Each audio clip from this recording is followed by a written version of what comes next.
So without a beating heart, I wouldn't be here talking to you this morning, would I? And neither would you be sitting here. But our heart is much more than just what keeps us alive. Our heart's what drives us. It's where we feel our passion. It's where we sense and send love from, and fear, but we won't talk about fear or pain too much this morning. It's where relationships build and come from, aren't they? So why is our heart so important? Why is its role important to us? More importantly, why is it important to God?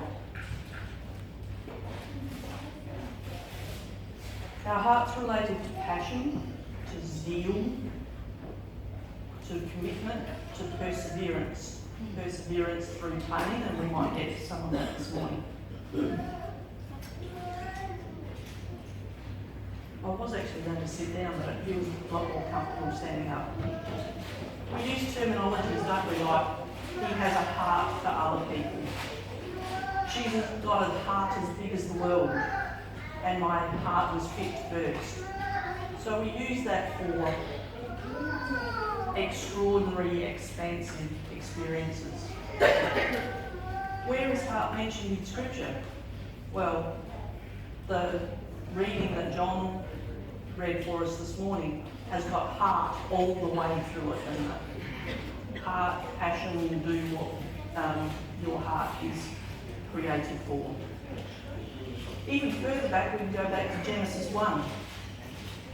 God made humans in God's image. That creation is a reflection of God. God has a heart. He has a passion, a zeal. God cares. If God didn't care, he wouldn't have made us. He wouldn't have made us to look after the earth. He wouldn't have made us to be in relationship with each other. And he certainly wouldn't have made us to be in relationship with him. God has a heart. God has a heart for us. He wants to be in relationship with us. Has God got a heart? Definitely. How do we know that? If God didn't have a heart, he would have destroyed the earth at the time of the flood. He cares. He would have demolished the earth, Sodom and Gomorrah time. Without a heart, God would never have allowed his son, Jesus, to die on that cross.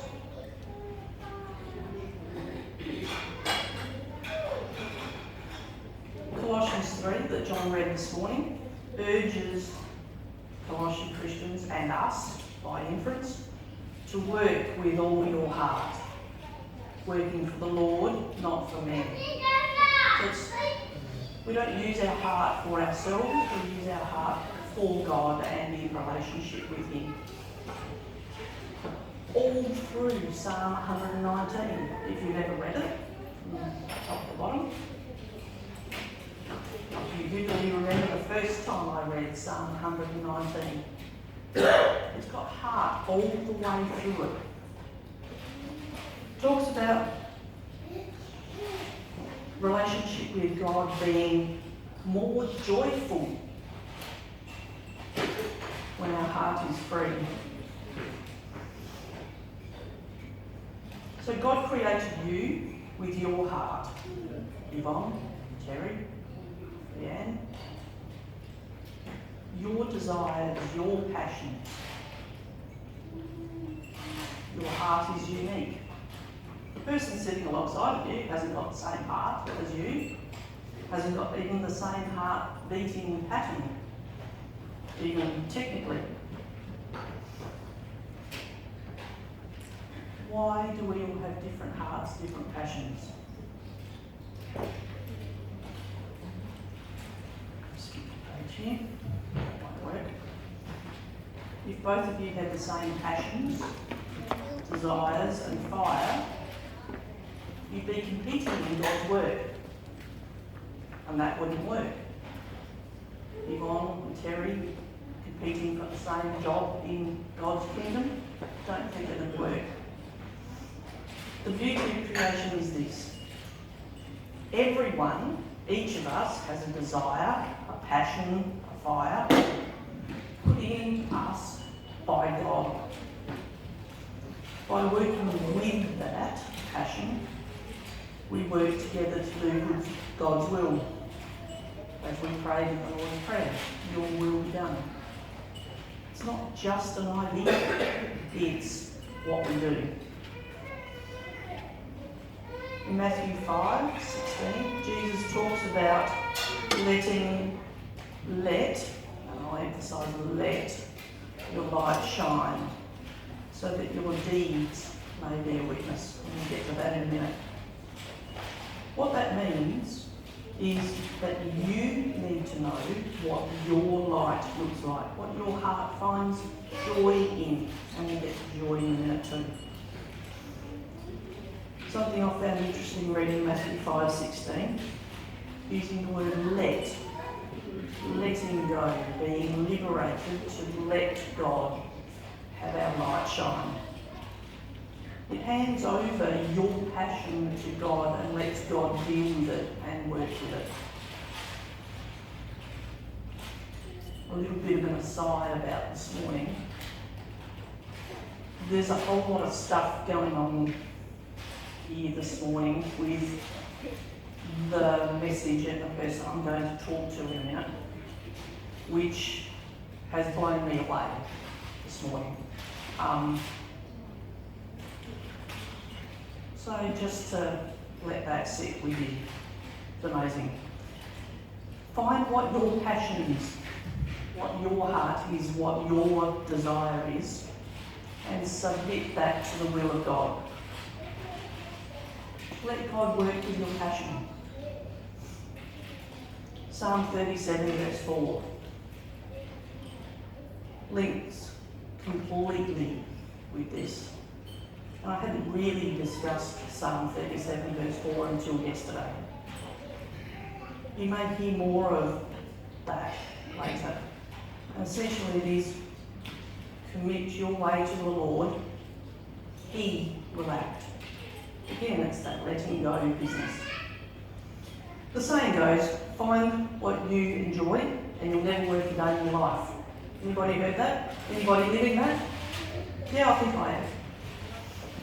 So, Christians in today's world, how difficult is that? Find what your passion is, find what your joy is, and go and do it. But the question is, how do you know what your heart is? How do you know what burns inside of you and gives you energy? I think you probably need to ask that question. It doesn't just come as a revelation.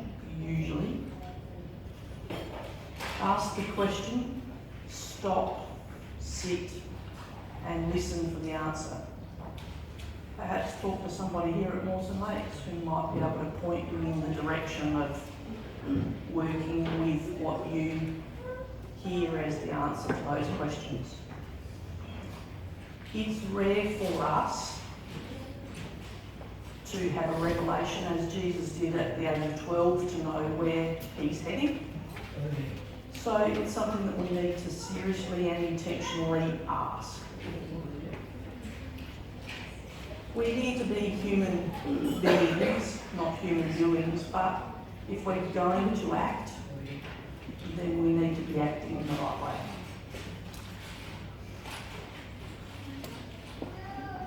I said to you before that I have had a discussion around this morning's message. I thought long and hard about sharing some of my passion, but I don't think it's the right time for that at the moment. So I sat down with a person from Mawson Lakes for an hour and a half, and it blew me away. This person has passion and drive and zeal and commitment.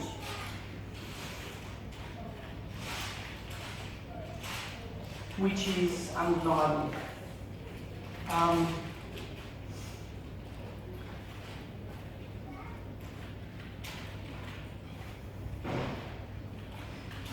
going to invite this person up to a bit of a chat in a minute. But I do want to start by introducing this person and thinking about heart and spiritual gifts and shape in general with a comment about pain. God's people aren't exempt from pain. We're not exempt from reality. We're not exempt from hardships. Just being accepted by Jesus and accepting Jesus into our lives doesn't mean that pain stops. But what it does do is that it sets us up in relationship with God. This person I'm going to talk to has a clear, undeniable relationship with God. We turn our pain towards God and towards others, not eternally. And so it is for this person that I'm going to talk to this morning. Out of heartbreaking loss that doesn't ever go away, God has placed in this person a heart and a passion for people, for relationship, for teaching, for stuff that we're probably not even ready or prepared for. And I'm sure that there are things happening in this person's life for the future that she's not even prepared for. So, Maureen, would you like to come up? And we'll take a seat in a second. But Maureen, you would know, is part of a two-person team, two-person plus God team, three.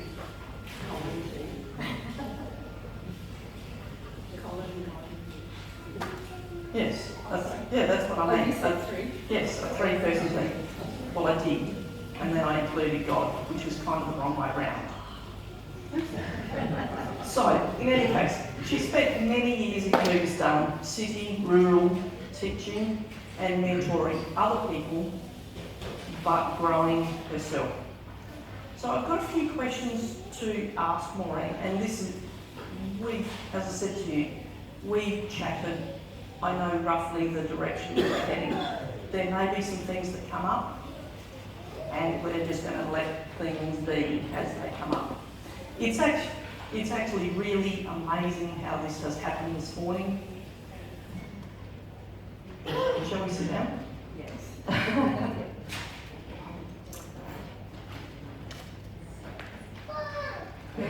Is there a possibility of just using this? Do I need to take it out? You can. Put it down. Okay. So, if you pop there, that would be good. It's better not to be in front of the mic, in front of the speakers. Move this way. Otherwise you get feedback. Would be great. I don't like feedback. I just don't want to get too far in front of the screen as we do need the screen.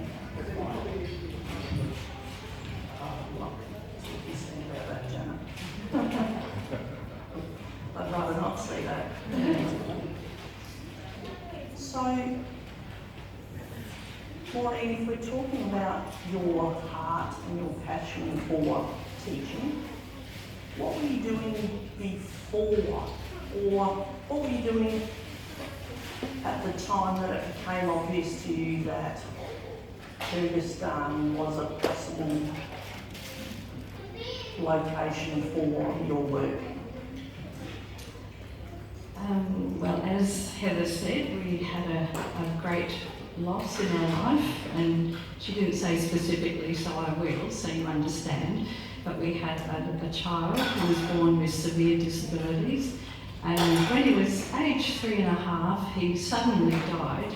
So it was a very tragic time. And I remember someone said, you know, give yourself 5 years, and I thought, oh, I can't even bear one day, how can I bear 5 years?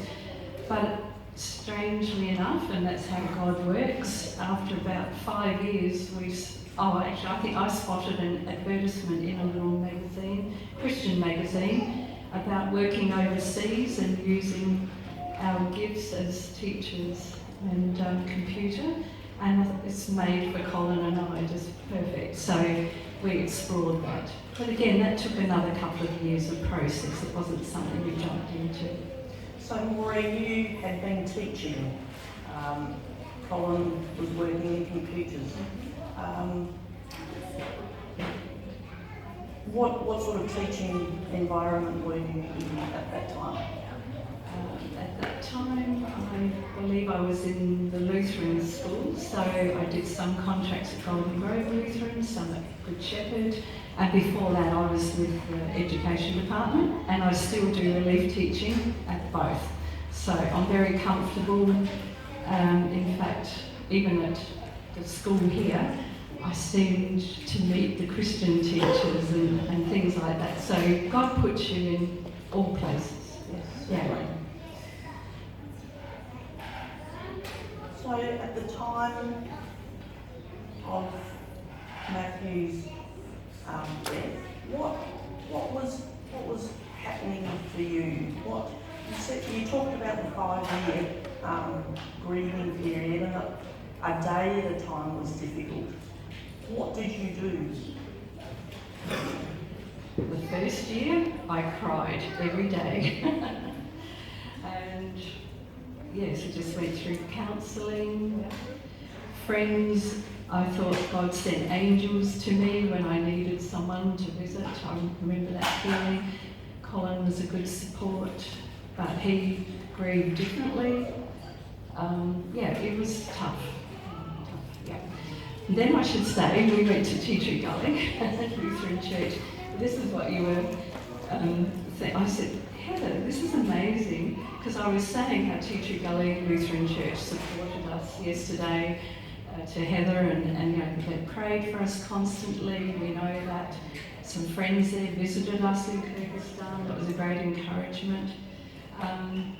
And here's our pastor and his wife who sent us and commissioned us many times. So that's how God works in my life and Colin's life all the time. There's surprising little acts. We didn't know they were coming today.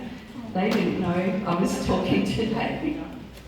So it's wonderful how God works. And I think that, I'm jumping the gun a bit, but that's how I see my life. And I remember a Russian lady that I made friends with in Kyrgyzstan. She said, I see God do miracles every day. Now, I guess sometimes we think miracles are healing and major things, but it made me realise, I see the little things are how special they are. And I think that's what really has changed my relationship with God. Every little thing. It happens to me at school all the time with teachers, and what I've brought along matches their plan, or with children, I don't know, neighbours. Actually, another sidetrack, so we live in a community. The neighbour next door, some of you might remember Eurus that came last year, so she's home in Bhutan, but her daughter lives, and she's interested in mission, and she's training, she's a doctor, so, I'm having little conversations with her. She may end up going with Interserve on a mission. You just don't know. Be open. You mean being open to letting God work where you are? Mm-hmm. Yeah, and seeing God in the little things. Don't just think He works with big things. He works with little things. So, as part of your heart for service and teaching, can you tell us about going to Kyrgyzstan the first time and your thought processes about going to Kyrgyzstan for the first time? Well, I'd probably say we were quite naive, because we were saying we were going to Kyrgyzstan, and everyone said, well, where? And we had to look it up on a map too. We didn't know. And really, it was an adventure with God. we had never had any mission thoughts beforehand, so it was just something like, God, what will we do with our lives? We had been praying about and asking God. And our Bible verse, our wedding text, commit your way unto the Lord. Trust in Him and He will act. That's just been foundation in all our life. And right from our wedding day, so trust Him and He will act. We don't always know how He's going to work it out, but just letting go, letting God. So yeah, there was preparation, short preparation for short term. We went for 4 months, but after a couple of months, both Colin and I were really feeling comfortable and thinking, oh wow, this could be it. This could be life-changing for us. And but we tested too. We didn't. It was such a life-changing thing, so we came back to Australia and then we prepared to go for another year to see how that would work. And then during that time, we really felt a peace about that. Yeah, let's do it long term. So that involved lots of training, support. And Interserve is really a wonderful mission organisation that look after you spiritually, physically, emotionally. So even when Colin and I go back, like we're going back in September, we are allocated a small group. So we're expected to attend a small group there, connect with some people we know, some new people. So very important to be connected and have relationships with people there and to build a relationship with God. So I think that's an important thing, that is the relationship. But as you were dipping your toe in the water the first time you went to Kyrgyzstan, were there other things that you inquired about, really dug into as to whether this was the direction that you were going to be going? I guess we just had doors of opportunity. Like for me, I wanted to teach English, I thought, but I didn't know, like we had to wait till we get there, till we got there to find out. I had a group here and a group there. Oh, a group in the National Bank, I just remembered them. Very important people they were. And Ijan, so I don't know if we've got that slide of Ijan. So a Korean lady in our team connected, so Ijan, a Korean lady in our team had connected with this family, and she said, oh, Maureen, would you like to go to their home and teach some English? There were 3 girls. Sadly, 2 have died while we were there, and that was really more grief for us, we felt that. Ijan, who was probably the most disabled, but she is strong and determined, and she's been to university and she's a psychologist. But of course in her country she can't get a job, so a group of us sponsor her so that she works for this NGO, and she trains the team and the teams go out to schools. So she's a key team member. They love her. Those 2 girls work closely with her. So actually in the sponsorship that we give her, she's actually supporting her mum, paying her carers, paying for taxi. So the money we send goes a long way, and she's a real inspiration to the young people there. So she's about 35 now. So she is a person I met all those 22 years ago, just going to their house, just teaching them colours and, I don't know, basic English, and now here she is. So again, it's relationship. It's not, you're in there for the long time, and it's very special.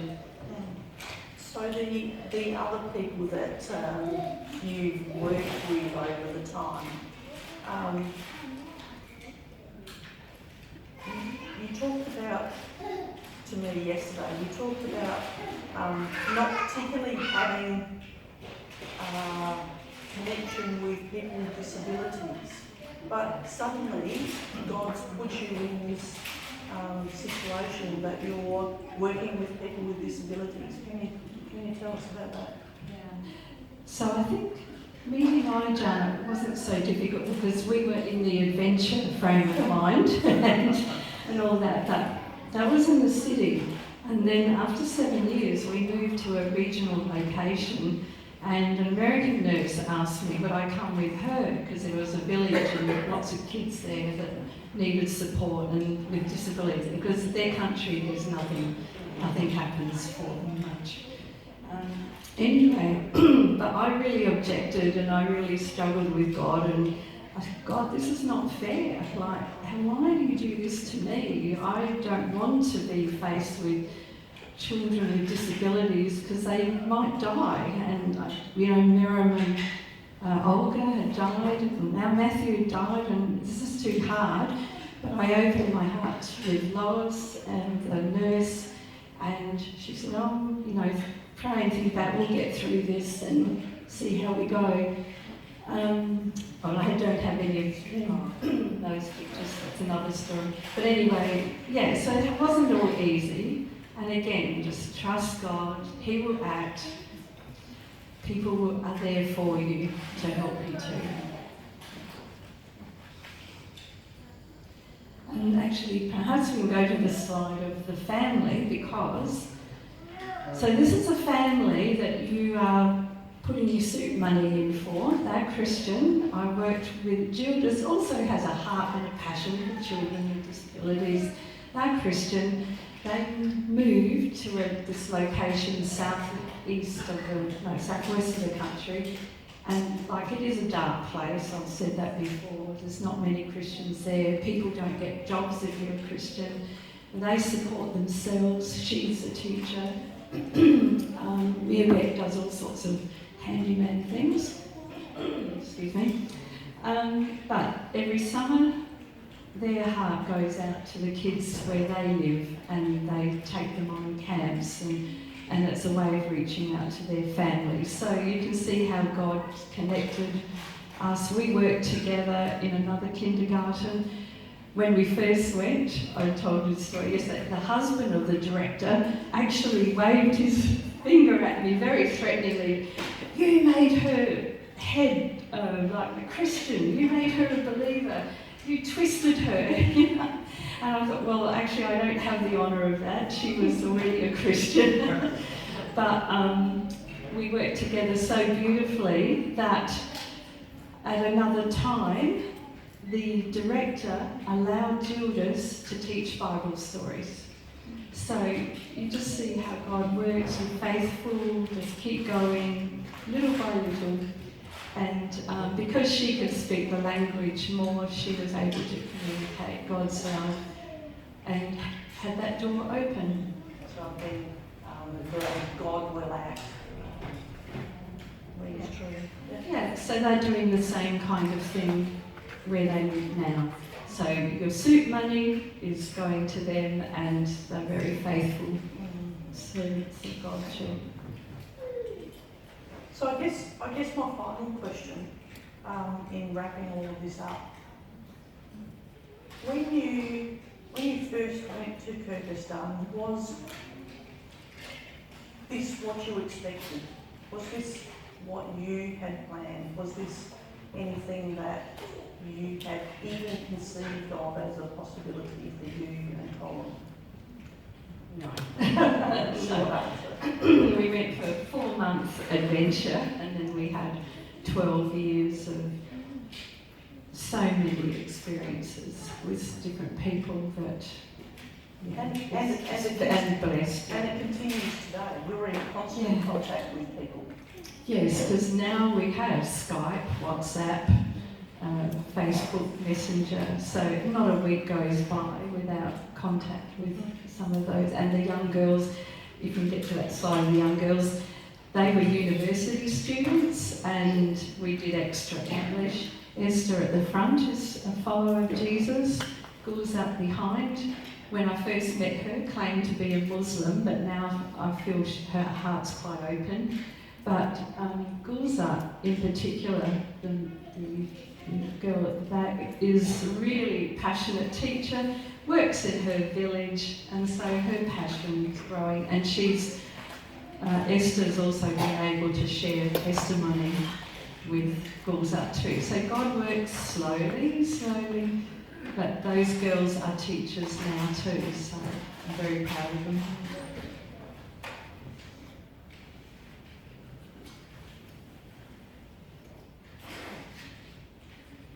So,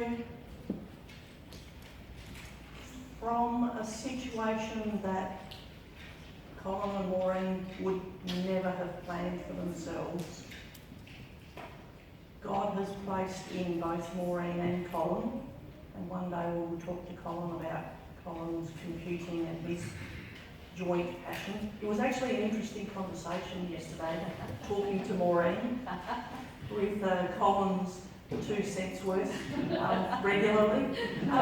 It was a great joy to actually sit there yesterday afternoon, and I really did enjoy it. But Maureen and Colin, thank you for sharing this morning about your passion and where your heart is in Jesus and in spreading God's word to places that are, as you say, dark. And I guess from us, I commend your work and your continued mission in Kyrgyzstan. And I think I really And need to touch. here, So God yes, really placed yes. us in Mawson Lakes afterwards. So it was a scary bit of coming back and where will we go, what will we do? But in time we came here and international people and we love it. And so God's work is still going and everything we've learnt He uses. So don't be afraid to be learning. God will teach you and be with you. He's always with you.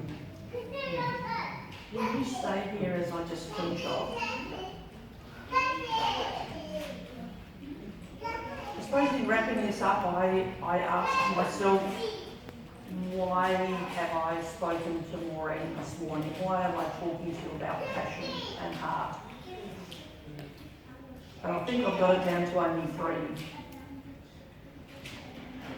By using Colin and Maureen's example, I'm saying to each of you that you have a passion and a heart for being God's human being and being Christ to other people where you are. More so wherever you travel to and wherever you are. Sometimes the passion and the heart takes time to come to fruition and to the surface. Sometimes it does. The passion and the heart may mean sometimes you need to be open to possibilities beyond your own environment, your own upbringing, your own planning.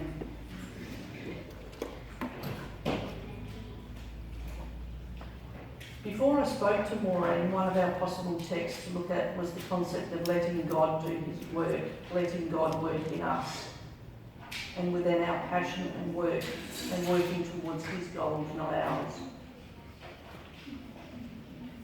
So I'd like to encourage each of you, individually and in your marriages and partnerships as you are, to take the opportunity to sit and listen to where God's leading you and where your heart is leading you, no matter the time of the life that you're in.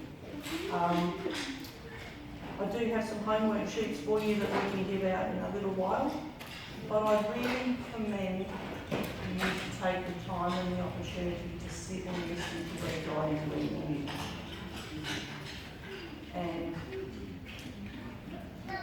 I'll leave that with you. Thank you, Maureen and Colin.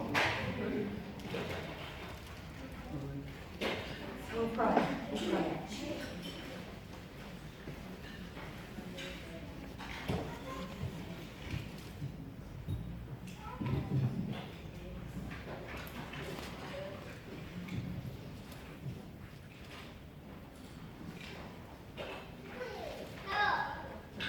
Passionate Father and Creator, we know we are loved by you, and we know you place in each of us a heart for your people and your world and your purpose. We're thankful for the heart you place in each of us uniquely. Father God, the heart that beats in each of us for relationship with you, the Son and the Spirit, is also for relationship with others. Father, sometimes you lead us in paths we wouldn't have chosen, through events we wouldn't have designed. But in you, we know you will act. As we let go of our own hearts and give our hearts to you. Father, as we ask questions about where you are leading each of us, as individuals and as a community here at Mawson Lakes, will you place in our hearts those who struggle for survival in mind, body or spirit?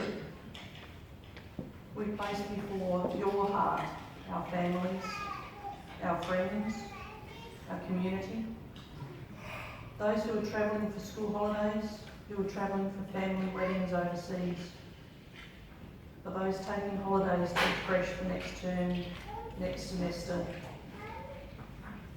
or tomorrow.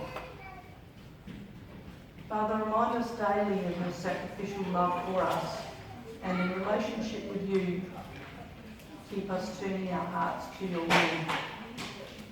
All these things that are on my heart and the others that are on the hearts of people gathered here and absent, we bring before you for your blessings.